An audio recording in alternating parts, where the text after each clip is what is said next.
Hi students, ഇന്ന് നമ്മൾ discuss ചെയ്യുന്നത് S2 മാത്തമാറ്റിക്സിലെ മൊഡ്യൂൾ 2ലെ ബേസിസ് ആൻഡ് ഡയമെൻഷൻ എന്ന് പറയുന്ന ടോപ്പിക്കാണ്. Definition of basis. നമുക്കൊരു വെക്ടർ സ്പേസ് V ഉണ്ട്. ആ വെക്ടർ സ്പേസിൽ ഒരു സെറ്റ് ഓഫ് വെക്ടേഴ്സ് ആണ് S.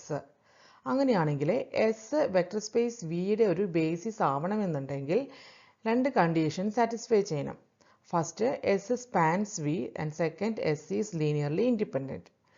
എസ് വെക്ടർ വിയുടെ സ്പാൻ ചെയ്യണം, അതുപോലെ എസിന് ലീനിയർ ഇൻഡിപെൻഡൻ്റ് ആണോ എന്ന് ചെക്ക് ചെയ്യും വേണം. ഈ രണ്ട് കണ്ടീഷൻ സാറ്റിസ്ഫൈ ചെയ്താൽ നമുക്ക് പറയാം എസ് എന്ന് പറയുന്നത് ഒരു വെക്ടർ സ്പേസ് വിയുടെ ബേസിസ് ആണ് എന്ന്. എക്സാമ്പിൾ നോക്കാം. Show that the set below is a basis for R⁻3. S equal to 100, 010, 001. അപ്പോൾ തന്നിരിക്കുന്നത് നമുക്ക് R⁻3യിലെ വെക്ടർ ആണ് വെക്ടർ സ്പേസ്. തന്നിരിക്കുന്ന സെറ്റ് ഓഫ് വെക്ടേഴ്സ് 3 ടപ്പിളാണ് അല്ലേ. അപ്പോൾ R⁻3 എന്ന് പറയുമ്പോൾ U1, U2, U3 നമുക്ക് കൺസിഡർ ചെയ്യാം. സ്കെയിലാർ ആയിട്ട് C1, C2, C3 നമ്മൾ കൺസിഡർ ചെയ്തു. എന്നിട്ട് ഇതിനെ സ്പാൻ ചെയ്യുക എന്ന് പറഞ്ഞാൽ ഉദ്ദേശിക്കുന്നത് എന്താ, ലീനിയർ കോമ്പിനേഷനായിട്ട് എഴുതാൻ പറ്റുന്നുണ്ടോ എന്നാണ്. ഓക്കെ, വിയിലെ വെക്ടർ സ്പേസ് വിയിലെ എലമെൻസിനെ എസിൻ്റെ എലമെൻസ് ആയിട്ട് ലീനിയർ കോമ്പിനേഷനിൽ എഴുതാൻ പറ്റുന്നുണ്ടോ എന്ന്. അപ്പോൾ C1 ഇൻറ്റു എസിലെ എലമെൻറ്റ് 100 പ്ലസ് C2 ഇൻറ്റു എസിലെ element 010 plus C3 into 001 equal to U1, U2, U3 vector സ്പേസിലെ എലമെൻ്റ് ആണോ എന്ന് ചെക്ക് ചെയ്യണം. അപ്പോൾ ലീനിയർ കോമ്പിനേഷനായിട്ട് എഴുതാൻ പറ്റുന്നുണ്ടെങ്കിൽ അതിനെ നമുക്ക് സ്പാൻ ചെയ്യണമെന്ന് പറയാം. എസ് സ്പാൻസ് വി എന്ന് പറയാം. അപ്പോൾ ഇത് നോക്കുമ്പോൾ ഈ C1 കൊണ്ട് ഇതിനെ മൾട്ടിപ്ലൈ ചെയ്യുക, C2നെ സെക്കൻഡ് ടൈം കൊണ്ട് മൾട്ടിപ്ലൈ ചെയ്യുക, C3നെ തേർഡ് ടപ്പിളിനെ കൊണ്ട് മൾട്ടിപ്ലൈ ചെയ്ത് കഴിഞ്ഞാൽ എന്നിട്ട് ഇക്വേറ്റ് ചെയ്ത് കഴിഞ്ഞാൽ നമുക്ക് എന്ത് കിട്ടും? C1 = U1, C2 = U2, C3 = U3. അതിൻ്റെ അർത്ഥം എന്താണ്? നമ്മുടെ വിയിലുള്ള ഈ തന്നിരിക്കുന്ന വെക്ടർ സ്പേസിലുള്ള എല്ലാ എലമെൻസിനെയും ലീനിയർ കോമ്പിനേഷൻ, എസിലെ വെക്ടേഴ്സിൻ്റെ ലീനിയർ കോമ്പിനേഷനായിട്ട് എഴുതാൻ പറ്റും. അപ്പോൾ എസ് സ്പാൻസ് വി ആണ്. അപ്പോൾ ഫസ്റ്റ് കണ്ടീഷൻ സാറ്റിസ്ഫൈ ചെയ്തു. ഇനി സെക്കൻഡ് കണ്ടീഷൻ ലീനിയർലി ഇൻഡിപെൻഡൻ്റ് ആണോ എന്ന് ചെക്ക് ചെയ്യണം. അതിലെന്ത് വേണം? ഈ U1, U2, U3 എന്ന് പറയുന്നത് 0 ആയിട്ട് ഇക്വേറ്റ് ചെയ്യാം. 0, 0, 0 എന്ന് പറയുന്നതും R⁻3യിലെ ഒരു എലമെൻ്റ് ആണ്. അപ്പോൾ അത് നമ്മൾ ഇക്വേറ്റ് ചെയ്യുമ്പോൾ C1 0, C2 0, C3 0 പറയും. അതായത് ട്രിവിയൽ സൊല്യൂഷനാണ് അല്ലേ, C1, C2, C3 = 0 എന്ന. അങ്ങനെയാണെങ്കിൽ അപ്പോൾ അത് ഇൻഡിക്കേറ്റ് ചെയ്യുന്നത് എന്താണ്? System is linearly independent. അപ്പോൾ നമുക്ക് എന്ത് പറയാം? S is a basis for R⁻3. Okay, അപ്പോൾ അത് പ്രൂവായി. ആ പ്രൂഫാണ് ഞാൻ അവിടെ പറഞ്ഞ കാര്യങ്ങളാണ് ഇവിടെ എഴുതിയിട്ടുള്ളത്. ഇനി അതിൻ്റെ ഒരു എക്സ്റ്റൻഷനായിട്ട് പറയുകയാണ്. ഇപ്പോൾ നോക്കൂ, ഈ ബേസിസ് എസ് നമുക്ക് തന്നിരിക്കുന്ന നമ്മളിപ്പോൾ ഡിസ്കസ് ചെയ്ത എക്സാമ്പിളിൽ എസ് എന്ന് പറഞ്ഞാൽ 100, 010, 001. അതിനെ നമ്മൾ സ്റ്റാൻഡേർഡ് ബേസിസ് ഫോർ R⁻3 എന്നാണ് പറയുക. അതല്ല വണ്ണിൻ്റെ പൊസിഷൻ കണ്ടാൽ നമുക്കത് മനസ്സിലാവും. ഫസ്റ്റ് ആദ്യത്തെ എലമെൻറ്റിൽ ഈ സെറ്റിൽ ആദ്യത്തെ എലമെൻറ്റിൽ ഫസ്റ്റ് മാത്രം 1 വന്നു, പിന്നെല്ലാം 0. അടുത്തതിൽ സെക്കൻഡ് 1 വന്നു, ബാക്കിയുള്ള എലമെൻറ്റും 0. തേർഡ് എലമെൻറ്റ് 1 വന്നു, ബാക്കിയുള്ള എലമെൻറ്റും 0. അങ്ങനെ ഒരു ഫോർമാറ്റിൽ വന്നു കഴിഞ്ഞാൽ ഇപ്പോൾ R⁻3യുടെ സ്റ്റാൻഡേർഡ് ബേസിസ് ആണിത്. അങ്ങനെയാണെങ്കിൽ n ബേസിസ് ആണെന്ന് വയ്ക്കുക. സ്റ്റാൻഡേർഡ് ബേസിസ് ഫോർ R⁻n ആണെന്നുണ്ടെങ്കിൽ അതിലെങ്ങനെ വരും? C1ലെ 1, 0, 0 എക്സെട്ര അപ് ടു 0, C2ലെ സെക്കൻഡ് പൊസിഷനിൽ വരും, C3ലെ തേർഡ് പൊസിഷനിൽ 1 വരും, C4ലെ ഫോർത്ത് പൊസിഷനിൽ 1, ബാക്കി എല്ലായിടത്തും 0 എക്സെട്ര. CNലെ nth പൊസിഷനിൽ 1 വരും, ബാക്കി എല്ലായിടത്തും 0. അങ്ങനെയാണെന്നുണ്ടെങ്കിൽ അതിനെ നമുക്ക് R⁻n ഇതെന്ന് പറഞ്ഞാൽ സ്റ്റാൻഡേർഡ് ബേസിസ് ആണ്. R⁻nൻ്റെ സ്റ്റാൻഡേർഡ് ബേസിസ് എന്ന് പറയാം. ഓക്കെ, നമ്മൾ ഗിവൺ സെറ്റ് ഈ ഒരു ഫോർമാറ്റിലാണ് കിടക്കണമെന്നുണ്ടെങ്കിൽ അത് ആ എന്നിൻ്റെ വാല്യൂ അനുസരിച്ച് നമുക്ക് പറയാം അത് സ്റ്റാൻഡേർഡ് ബേസിസ് ഫോർ R⁻n ആണ് എന്നുള്ളത്. ഇപ്പോൾ തന്നിരിക്കുന്ന എക്സാമ്പിൾ R⁻3ൻ്റെ കേസായിരുന്നു. അപ്പോൾ സ്റ്റാൻഡേർഡ് ബേസിസ് ഫോർ R⁻3 എന്ന് എഴുതാം. Show that the set S equal to 1, 1, 1 minus 1 is a basis for R⁻2. അപ്പോൾ അത് ബേസിസ് ആണോ എന്ന് ചെക്ക് ചെയ്യാൻ നമുക്ക് S സ്പാൻസ് R⁻2 ആണോ എന്ന് ചെക്ക് ചെയ്യണം, S ലീനിയർലി ഇൻഡിപെൻഡൻ്റ് ആണോ എന്നും ചെക്ക് ചെയ്യണം. അപ്പോൾ സ്പാൻ ചെയ്യണമെന്ന് ചെക്ക് ചെയ്യാൻ വേണ്ടി നമ്മൾ എന്ത് ചെയ്തു? എക്സ് എന്ന് പറയുന്നൊരു എലമെൻ്റ് എടുത്തു. ഇതിപ്പോൾ R⁻2 ആയാലും 2 ടപ്പിളാണ്. അപ്പോൾ x1, x2 എന്ന് പറയുന്നൊരു എലമെൻ്റ് എടുത്തു. ഇനി ഇതിനെ നമുക്ക് ലീനിയർ കോമ്പിനേഷനായിട്ട് എഴുതുമ്പോൾ എന്ത് വരും? C1 V1 plus C2 V2 equal to x, that is equal to x1 x2. V1 V2 എന്ന് പറയുന്നത് 1 1ഉം V2 എന്ന് പറയുന്നത് 1 - 1ഉം ആണ്. ഇനി C1 കൊണ്ട് മൾട്ടിപ്ലൈ ഇത് ബ്രാക്കറ്റ് ഓപ്പൺ ചെയ്തിട്ട് ഫസ്റ്റ് എലിമെൻറ്റ് ആഡ് ചെയ്താൽ നമുക്ക് എന്ത് കിട്ടും? C1 + C2 = x1 വരും. സെക്കൻഡ് എലിമെൻറ്റ് ചെയ്താൽ C1 - C2 = x2 ആണ്. 2 ഇക്വേഷൻ വരും. ഓക്കെ, ഇത് ഈ ഇക്വേഷൻ സോൾവ് ചെയ്യുക. അല്ലെങ്കിൽ നമുക്ക് എന്ത് ചെയ്യാം, ഇതിൻ്റെ കോഎഫിഷ്യൻസിൻ്റെ ഡിറ്റർമിനൻറ്റ് എടുത്തു കഴിഞ്ഞാൽ നോട്ട് ഈക്വൽ ടു 0 ആണ് വരുന്നത്. അങ്ങനെയാണെങ്കിൽ സിസ്റ്റം നോട്ട് ഈക്വൽ ടു 0 ആണ് ഡിറ്റർമിനൻറ്റ് എന്ന് പറഞ്ഞാൽ അത് യുണീക്ക് സൊല്യൂഷൻ ആണ്. അപ്പോൾ അതിൻ്റെ അർത്ഥം S സ്പാൻസ് R⁻²2 ആണ്. ഇനി ലീനിയർലി ഇൻഡിപെൻഡൻ്റ് ആണെങ്കിൽ നമ്മൾ എന്ത് ചെയ്യും? ആ x1 x2 എന്ന് പറയുന്നത് 0 0 ആയിട്ട് ഇക്വേറ്റ് ചെയ്യും. അപ്പോൾ C1 + C2 = 0, C1 - C2 = 0. ഇത് സോൾവ് ചെയ്യുമ്പോൾ നമുക്ക് എന്താ കിട്ടുക? ട്രിവിയൽ സൊല്യൂഷൻ ആണ് കിട്ടുക അല്ലേ? C1 = C2 എന്ന് വരും ഇതിൽ. ദെൻ ഇതിലെന്ത് വരും? C1 = C2 ആകുമ്പോൾ 2C2 = 0, that is C2 = 0. C2 = 0 ആണെങ്കിൽ C1 ഉം 0 ആണ്. So S is linearly independent. അപ്പോൾ therefore നമുക്ക് എന്ത് പറയാം? S is a basis for R⁻²2 because it is spanning the set R⁻²2 and it is linearly independent. Okay, അടുത്തത് നമ്മൾ പറയുന്നത് യുണീക്ക്നെസ് ഓഫ് ബേസിസ് റെപ്രസെൻറ്റേഷൻ ആണ്. അതായത് ഒരു സെറ്റ് ഓഫ് വെക്ടർ എന്ന് പറയുന്നത് ഈ S എന്ന് പറയുന്ന സെറ്റ് വെക്ടർ സ്പേസ് Vയുടെ ബേസിസ് ആണ്. അങ്ങനെ ബേസിസ് ആണെന്ന് നമുക്കറിയാം. അങ്ങനെയാണെന്നുണ്ടെങ്കിൽ നമുക്ക് പറയാം ഈ V1-ലെ വെക്ടർ സ്പേസിലുള്ള എലമെൻസിനെല്ലാം ഒരേ ഒരു രീതിയിൽ മാത്രമേ ലീനിയർ കോമ്പിനേഷനിൽ S ഉണ്ടാവുള്ളൂ. പല ടൈപ്പിൽ നമുക്ക് ലീനിയർ കോമ്പിനേഷൻ എഴുതാൻ പറ്റില്ല. അതാണ് ഇതിൽ പറയുന്നത്. That is if S is a basis four A vector space V, S എന്ന് പറയുന്നത് വെക്ടർ സ്പേസ് Vയുടെ ഒരു ബേസിസ് ആണ് എന്നുണ്ടെങ്കിൽ, ബേസിസ് ആണ് നമ്മൾ പ്രൂവ് ചെയ്തിട്ടുണ്ട്, നമുക്കറിയാറ്. അങ്ങനെയാണെങ്കിൽ every vector in V, vector സ്പേസിലെ എല്ലാ എലമെൻറ്റും can be written in one and only one way as a linear combination of vectors in S.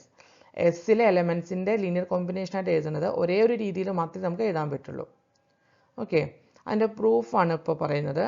അപ്പോൾ നമുക്ക് അതിൽ S സ്പാൻസ് V, അപ്പോൾ ബേസിസ് ആണെന്ന് പറഞ്ഞ കാരണം നമുക്ക് ഉറപ്പായിട്ടും പറയാം S സ്പാൻസ് V എന്ന് പറയാം. അപ്പോൾ എങ്ങനെ എഴുതാം? So an arbitrary vector U in V can be expressed as, വിയിലുള്ള ഒരു ആർബിട്രറി വെക്ടറാണ് U, അതിനെ നമുക്ക് ഇതിൻ്റെ ലീനിയർ കോമ്പിനേഷനായിട്ട് എഴുതാം. C1 V1 + C2 V2 + etc. + CAN VN.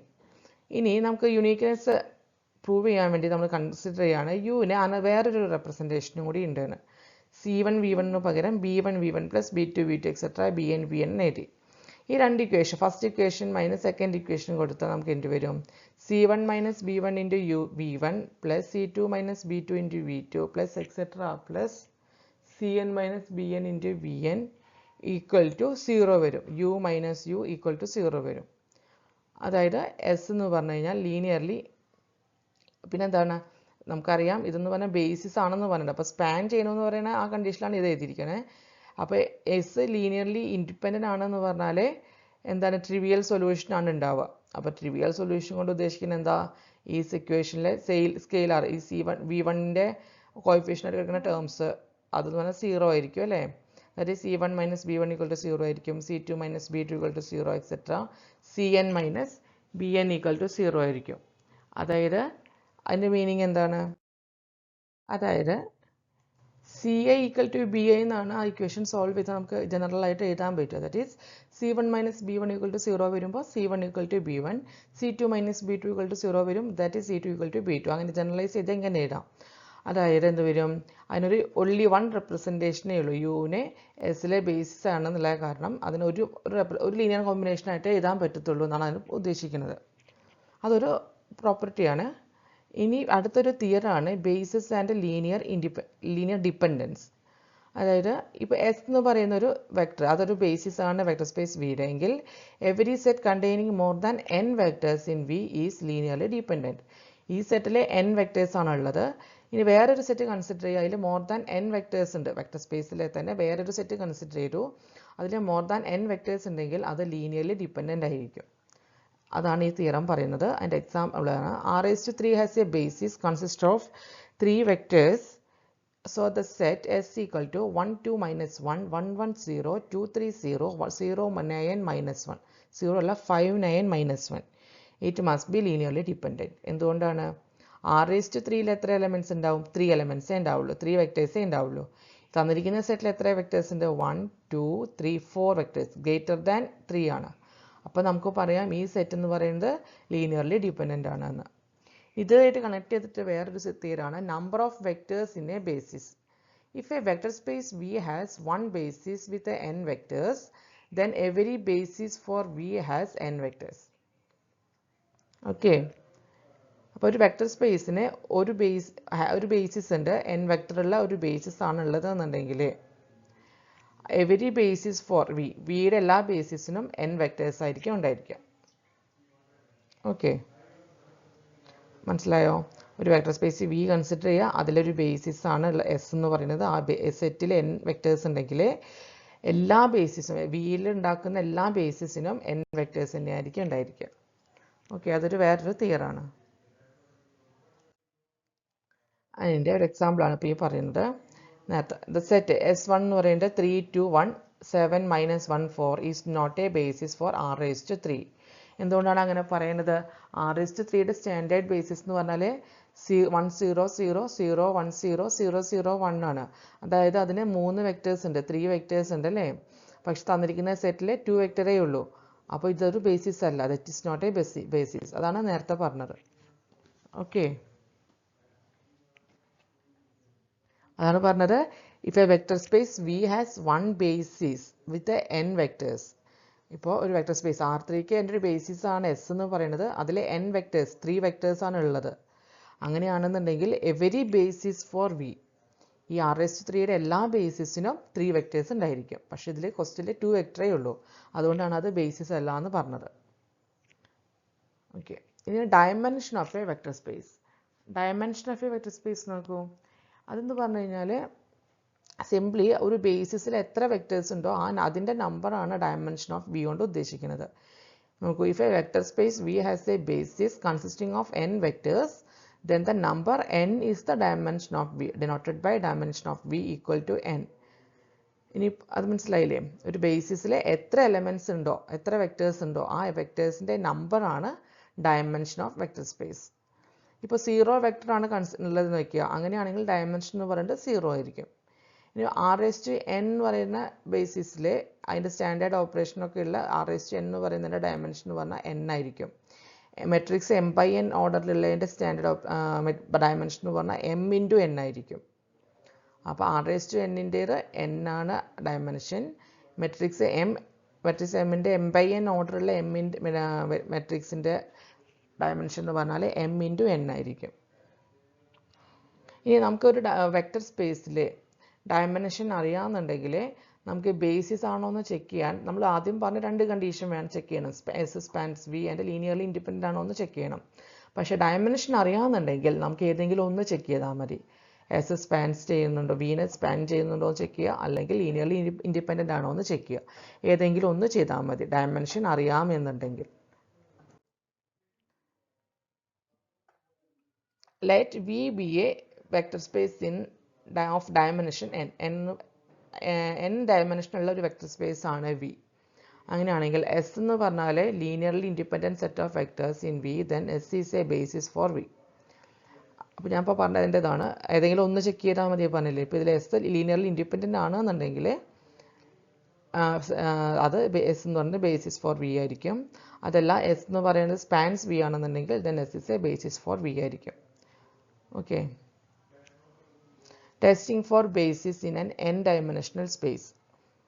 അപ്പോൾ നോക്കാം, n ഡയമെൻഷണൽ ആയിട്ടുള്ള ഒരു ഇതിൻ്റെ ബേസിസ് ആണോ എന്ന് ചെക്ക് ചെയ്യാം. Show that the set of vectors in a basis four m5/1 ആണ്. അപ്പോൾ അതിൽ നമ്മൾ 5 വെക്ടേഴ്സ് ആയിട്ട് കൺസിഡർ ചെയ്തു, v1 v2 v3 v4 v5. അപ്പോൾ S has 5 vectors and the dimension of m5/1 is 5. അതെങ്ങനെയാണ്? 5 × 1 ചെയ്താൽ മതി. m/n ഓർഡർ ആണെങ്കിൽ m × n ആയിരിക്കും അതിൻ്റെ ഡയമെൻഷൻ. അപ്പോൾ 5 × 1 5 വരും.